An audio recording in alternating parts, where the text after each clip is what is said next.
T पौधे, इसमें ल्यूकम warm water डाला है और थोड़ा सा सॉल्ट डाला है।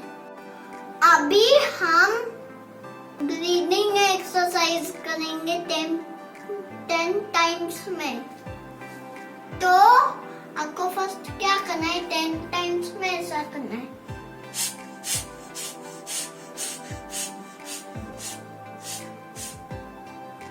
मैं और एक चीज भूल गया,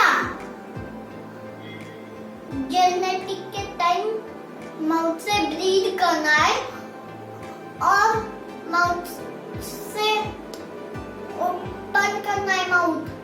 अभी हम जल नेटी स्टार्ट करेंगे। फर्स्ट आपको ऐसा करके ऐसा करना है। अभी आप छोटे हो तो आपको मामा पापा का हेल्प चाहिए।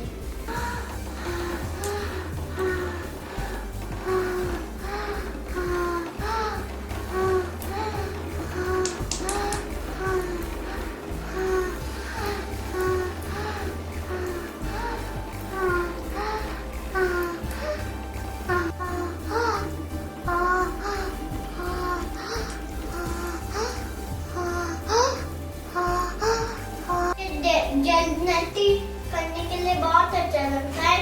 आप भी करो तो कोरोना जाएगा।